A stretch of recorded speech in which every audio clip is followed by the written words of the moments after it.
Good evening, everyone. For WRCO News, I'm Todd Compernol. The universities of Wisconsin have announced a comprehensive set of budget proposals for the 2027 through 2029 cycle, aimed at bolstering the state's economic future through targeted investments in workforce development and entrepreneurship.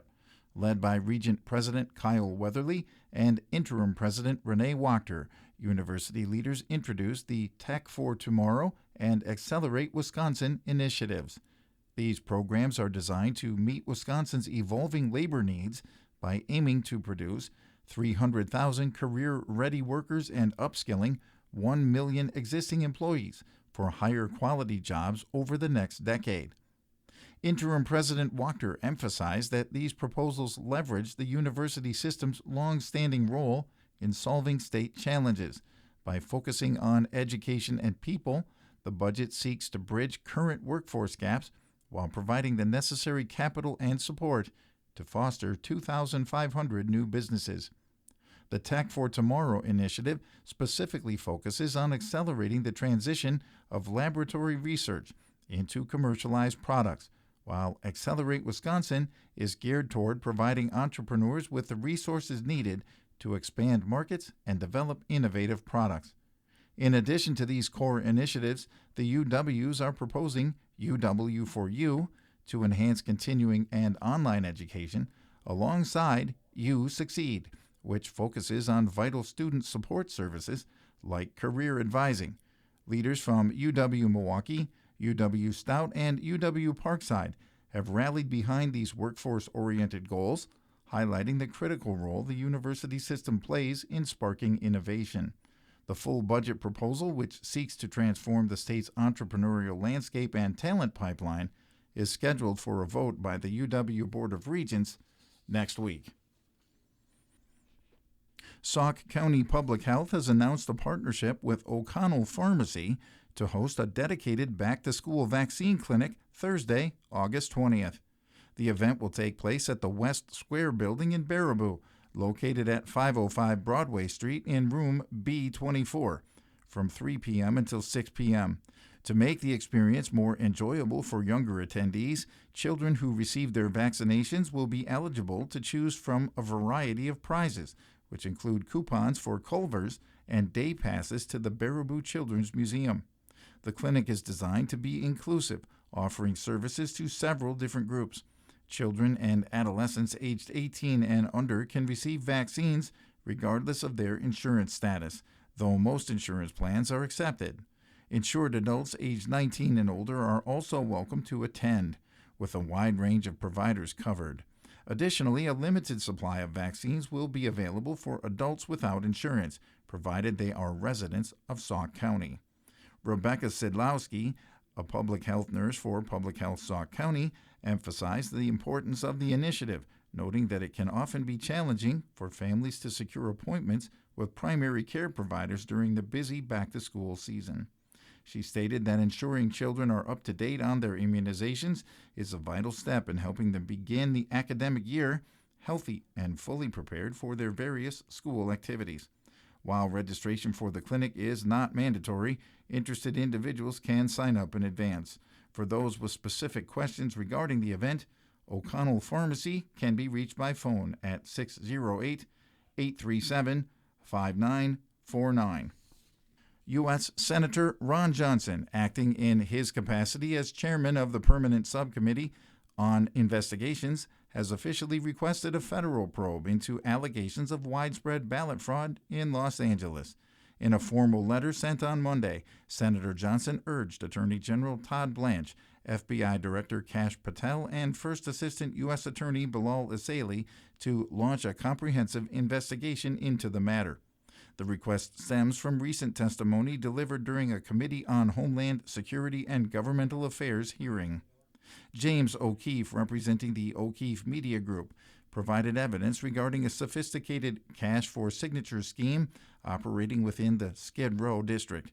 According to the testimony and supporting reports, petition circulators allegedly targeted vulnerable homeless individuals, offering incentives such as cash, cigarettes, or marijuana in exchange for their signatures on various ballot measures.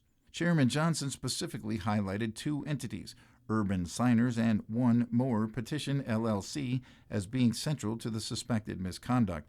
In his communication to federal law enforcement, Johnson emphasized the gravity of these findings, stating that the apparent actions of these organizations risk undermining the public's confidence in the integrity of the democratic process. The senator's call for action underscores an increasing focus on ensuring legal compliance and transparency within local election activities. The 2026 Wisconsin primary election saw a 34% voter turnout in Richland County, with a total of 3,355 ballots cast, including 902 from the city of Richland Center. In the Democratic primary, on her way to securing the nomination for Congress, Rebecca Cook gained 1,419 votes in Richland County to Emily Berge's 581, while Republicans Tom Tiffany and Derek Van Orden have emerged as the nominees for governor and Congress, respectively, alongside other clear results such as Tony Kurtz for State Assembly, where he will be opposed by Democrat Zach Commons. Clay Porter wins the Republican nomination for sheriff, and Stacey Kleist will be the nominee for clerk of circuit court. The race for the Democratic nomination for governor remained too close to call throughout the evening, with the Associated Press calling the race for David Crowley at 2:34 a.m. Crowley defeated Francesca Hong by 3,211 votes, despite recent polling showing Hong with a substantial lead.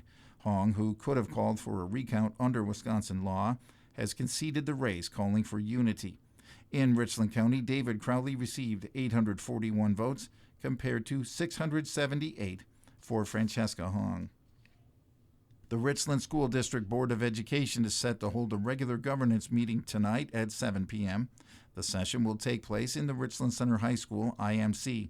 The board will review and consider the approval of meeting minutes from the previous session held June 10th. Following the minutes, the agenda moves into actionable items, specifically focusing on personnel matters. The board is expected to take action regarding the hiring of a special education teacher for the upcoming 2026-27 school year. Informational and discussion segments will round out the meeting. Members will review a summary of discussions from the prior meeting and engage in a dialogue regarding draft governance, operational expectations policies. Additionally, the board will hold a discussion focused on governance culture policies as part of their ongoing efforts to refine district leadership frameworks. Madison police responded to a reported emergency Tuesday morning after a motorist discovered a 2-year-old child wandering alone near a Beltline on-ramp. Officers were dispatched to the city's west side around 4:30 a.m. after the caller reported seeing the toddler on the roadway. The motorist remained with the child, who was uninjured, until authorities arrived. Child Protective Services subsequently took the toddler into custody. Approximately 2 hours later, around 6:30 a.m., the child's mother contacted 911 to report him missing.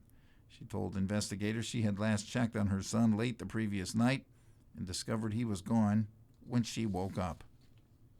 The American Red Cross has officially declared a national blood crisis, the second in its history, as summer donations have fallen to a 4-year low. This shortage is particularly severe for type O blood, placing significant strain on hospitals and patient care.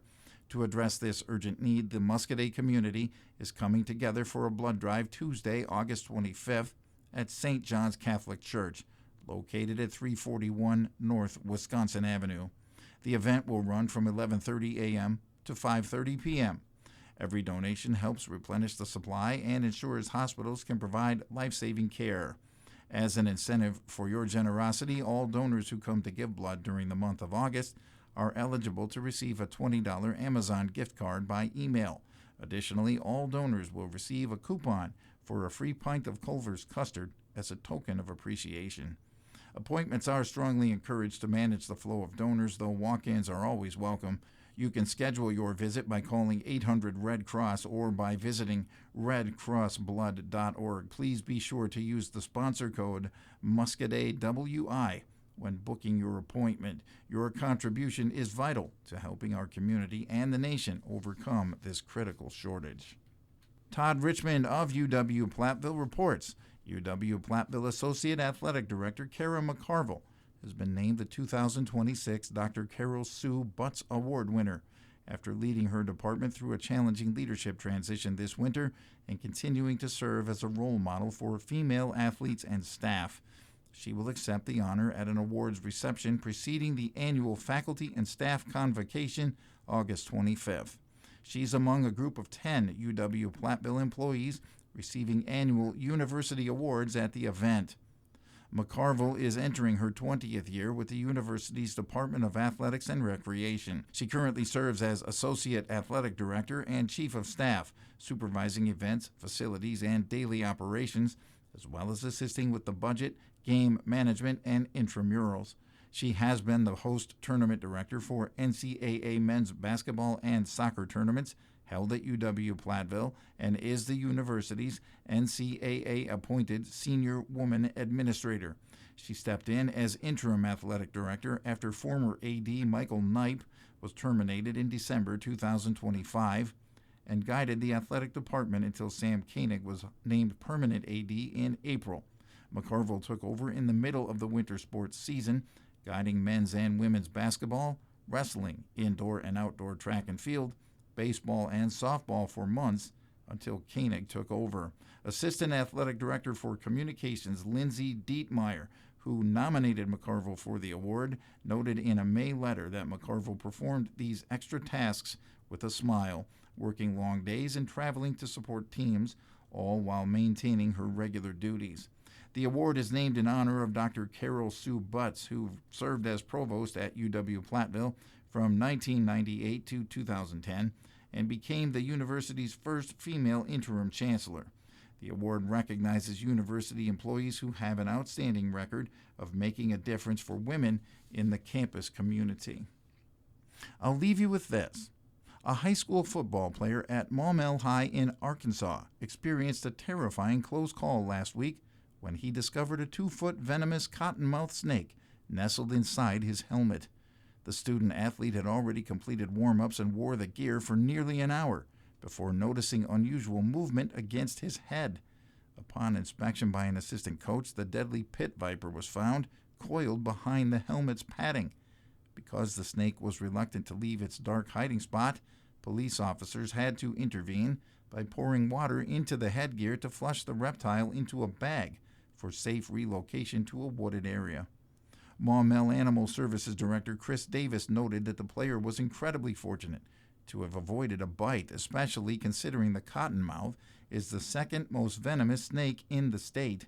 Experts suggested the snake might have been seeking a dark place to digest a recent meal when it crawled into the helmet while it was left on the ground.